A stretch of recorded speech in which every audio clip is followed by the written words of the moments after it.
Good afternoon.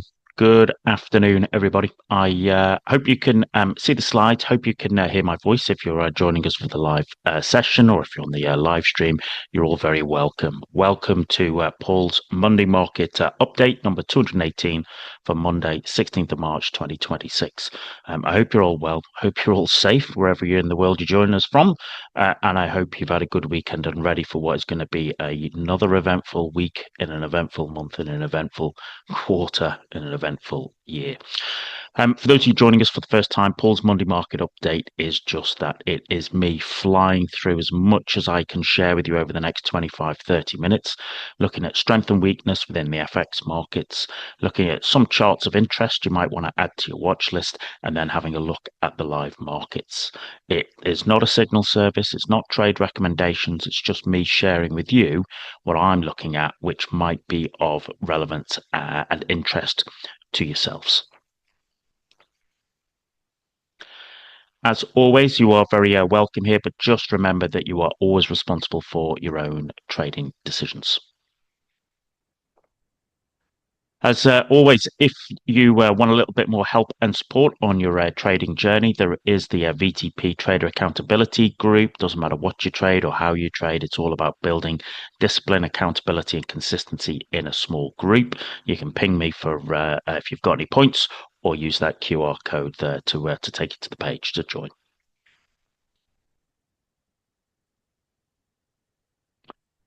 All right, let's dig into the main thrust. Okay, so I appreciate if you're new to the trading journey or new to starting us, this might make not a lot of sense to you, but bear with me. It's okay. It pretty adds up pretty quickly. Okay, so these are just some snips or some clips of some of the data out of my own weekend work. So I use a model called the STAM, where I'm looking to identify strength, trend, and momentum within the FX indices and commodities market, because I find that when I do that, well, then it actually just basically helps me allocate and focus my time, energy, and resources better for the week ahead. So what's this telling us, and how can we use it to help us? Well, we are into week 12 of the year already, ladies and gentlemen. Where's the strength? Where's the weakness within those FX and indices? But as I was saying, the STAMP is all about identifying the strength, trend, and momentum. Looking at here, starting for week 12 of the year. Where's the strength? Where's the weakness? Well, we continue to see the Aussie dollar at the top of the pile, along there with the Swiss franc. Okay, so this is from the week I do at the weekend, and I'll show you the sort of kind of the latest one just before we've come on here today. Aussie dollar we're going to look at a little bit later because it's interesting. Aussie dollar is one of 7 of the sort of major central banks, okay, that we're going to see have their central bank meetings this week. So they're the first one sort of overnight into tomorrow for the Royal Bank of Australia, their rate statement. People are expecting, okay, and working into that an interest rate hike from them, and that sort of basically has carried an awful lot of that Aussie strength over the last few months. But what we'll actually do is we'll take a little bit of look at actually how the price action is shaping up on that. So when we switch across the live markets, we'll look at that there. We've got Canada. Okay, they've got their Bank of Canada rate statement on a Wednesday, although there's no expected change. You've got the FOMC on Wednesday evening. They've got no expected change. We're then expecting Bank of Japan on a Thursday morning with no change. Here in the UK, we'll have the MPC. Okay, they're the Bank of England's conference and statement. We're not expecting any change there. Same with the Swiss National Bank. They are at this sort of Thursday. And then to finish off the day, we've got the ECB with their statement and press conference. So it is actually going to be, a bit of a heavy-hitting week in terms of hearing those central bankers and hearing what they've got to say. But there's only really the RBA that we're expecting to see a shift, and in that a hike. Of course, what we will all be interested to sort of see is actually how they interpret the kind of recent events, whether those recent events have any particular say or influence upon their decision making going forward. What we had seen, okay, over the last couple of weeks is that the kind of the theme towards interest rate cuts, certainly kind of like a UK and the US, they may be tempered due to the sort of inflationary aspects of the kind of spike in energy prices that we've seen over the last couple of weeks, but more of that later. But at the moment, as I said, we're still seeing Aussie top of the pile, Swiss francs top of the joining it there as well.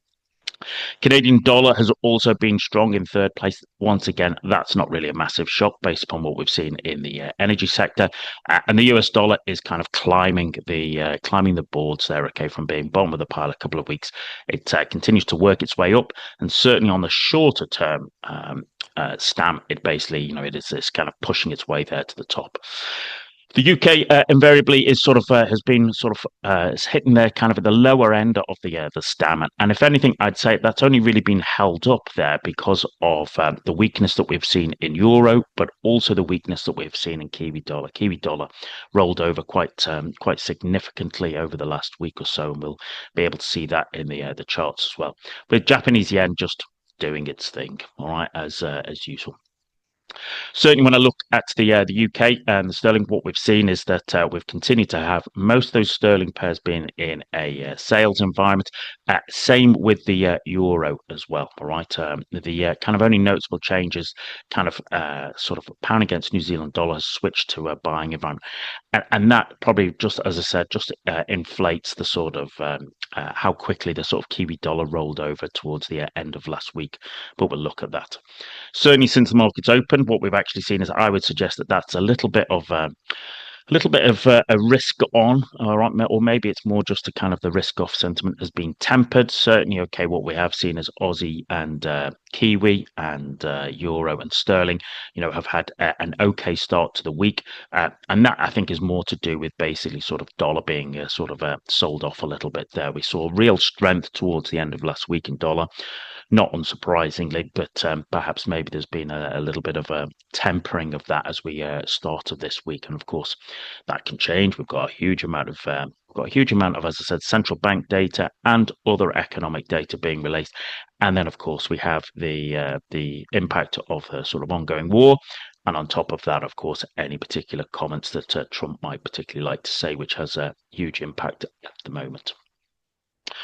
When we look at sort of kind of the indices and commodities, well, when I look at here, okay, what's that telling me? How's that helping me? Well, not unsurprisingly, okay, and pretty much all of them are in selling environments in terms of the sort of major indices, with the DAX being in a kind of strategic sell. Also, as we'll see in a moment, when I look at the kind of the weekly charts and the weekly price action, that's given me some particular candles. Okay, there's an awful lot, okay, of candle price action there that sort of draws my attention as I want to see how is that likely to unfold over the over this coming week. Okay, and is it a week where we are going to see continued volatility spikes?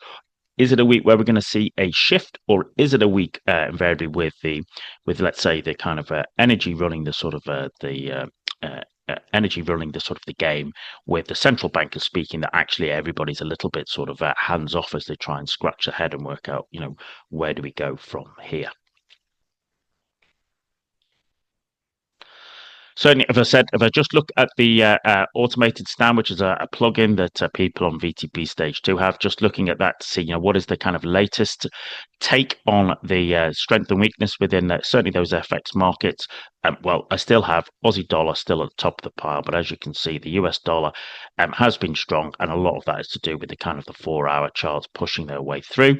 They've kind of overtaken Canadian dollar, pushing that into third.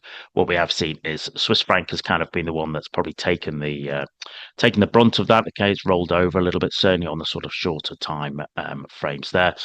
Sterling, it's in the middle. All right, it's doing nothing, and what we see is that basically Kiwi and Euro kind of like sort of propping up the sort of the pile of the stam at the moment.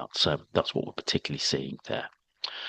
Okay, so there's a little bit of look at what's going on in terms of strength and weakness within FX indices and some of the commodities markets. Let's now have a little look at a few charts of interest. So if you'll just bear with me for a moment, what we're going to do is we're going to switch across to the sort of the live markets and take a look at what those charts are telling us. So just bear with us for a moment. Okay,